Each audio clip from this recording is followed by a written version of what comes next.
not.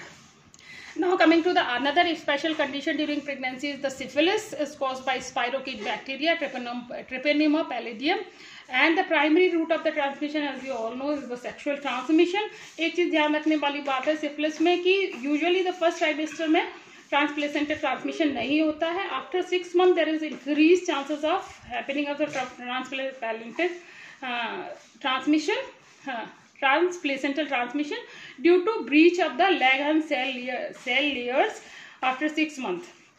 Infection of the fetus is most likely to occur if the mother has primary or secondary syphilis as compared to late stage of syphilis. Primary और secondary में chances अधिक होते हैं late syphilis में के comparison में transplacental transmission के. Risk factor कौन कौन से हो सकते हैं for the syphilis to occur in the pregnancy, जैसे कि current and past history of STI हो, women multiple sexual partner, sex worker and IV drug user. तो these are the risk factor for syphilis to happens during the pregnancy. And the protocol for investigation is the point of care test as the first antenatal visit POC is performed, and second diagnostic test is the rapid plasma reagin test. These are the two tests are for screening of the syphilis patient. Women who are high risk of syphilis, जो मैंने condition ऊपर high risk की गिनाई है, उनको third trimester में या at the time of delivery should also be tested at this time also, क्योंकि लेटर स्टेज ऑफ प्रेगनेंसी में थर्ड ट्राइमेस्टर में भी ये एक्वायर किया जा सकता है. सो टेस्टिंग ऑफ स्पाउस और हस्बैंड की टेस्टिंग और पार्टनर की testing is also mandatory in the cases of syphilis. No treatment regime की बात करें तो अर्ली स्टेज में when the RPR titre is less then 1:8 ratio इसका RPR टाइटर का इस तरीके से रिपोर्टिंग में आता है, ठीक है. और duration of syphilis is less than 2 years then it is called early stage syphilis. The treatment is single IM injection of 2.4 million IU benzathine benzathine penicillin.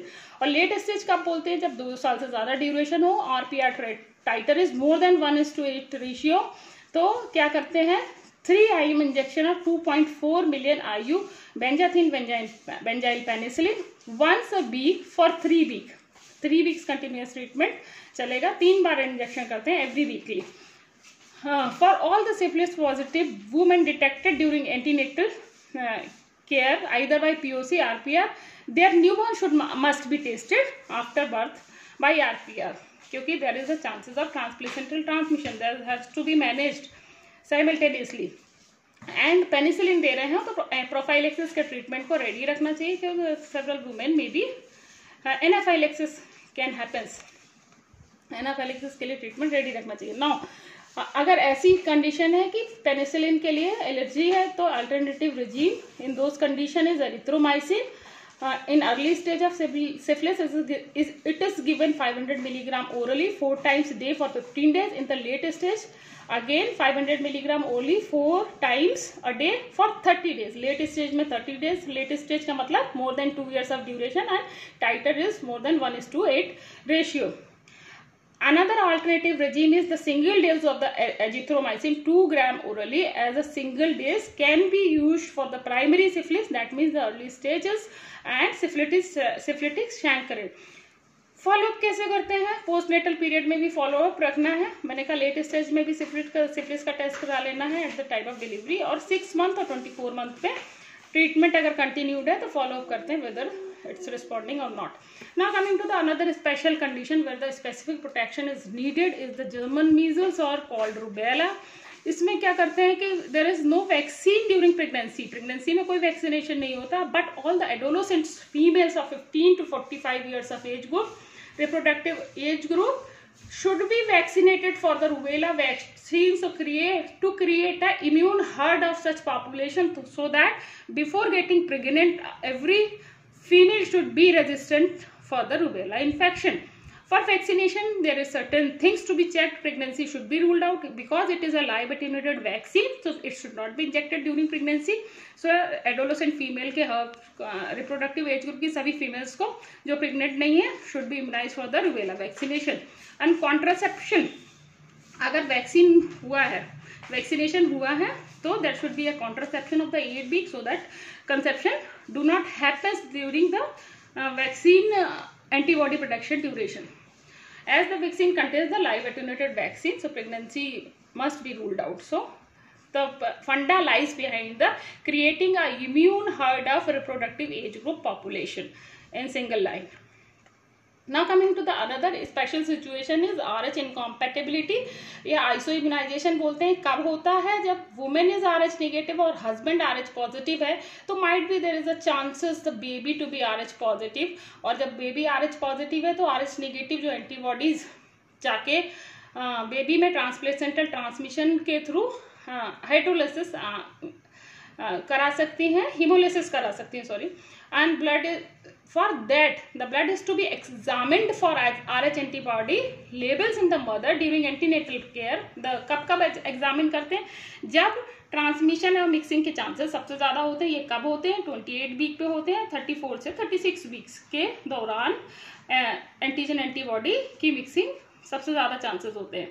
और डोज कितनी होती है? For prevention of this what is has to be done is injection of the RH anti-D immunoglobulin should be given to the mother at this duration, 28 week duration, or postpartum within 72 hours of the delivery or abortion. So these antibodies, immunoglobulins prevents the generation of antibody in the mother. RH status की बात करें तो RH status में मैंने कहा कि कब कब मिक्सिंग के चांसेस सबसे ज़्यादा होते हैं? At the time of labour, at the time of caesarean section, during therapeutic abortion, external cephalic version and spontaneously. So you can see all these conditions happens to arise in the later stages of pregnancy. So at exposure of the fetal RBC late in the pregnancy, mostly during the labor and first childbirth, is not affected.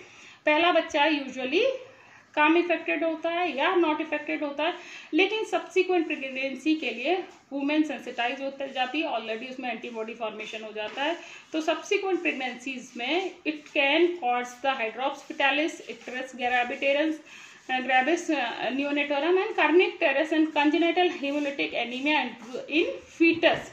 सो पहली pregnancy में effect नहीं आ पाता है क्योंकि mixing later stage of the pregnancy में वो होती है. So at later stage of the pregnancy that means 24 to 28 week में अगर हम इम्यूनोग्लोबुलिन का इंजेक्शन दे देंगे तो that to be prevented also antibody generation और सेंसिटाइजेशन प्रिवेंट हो सकता है. Now coming to the record keeping, क्या क्या चीज़ों का, this is the antenatal card. Actually this is issued immediately after the registration of the female. All the details regarding the specific protection, all the details regarding the test and evaluation, सारी जांचों का इसमें एक एक करके mention है, वो सारा मेंशन करते हैं और पूरा रिकॉर्ड रखते हैं. और every time when the female comes to you for the visit, antenatal visit और comes to you for contact, then she must bring this card to see the status की प्रीवियसली उसको क्या क्या चीज़ें, क्या क्या फैसिलिटीज शी हैज़ अवेल्ड, क्या क्या जांचें उसकी हो चुकी हैं और क्या क्या उसको कंज्यूम कर चुकी है. So this is the record maintenance card. So this is all about the special conditions. Now coming to the first slide again is in this slide I have told about the questions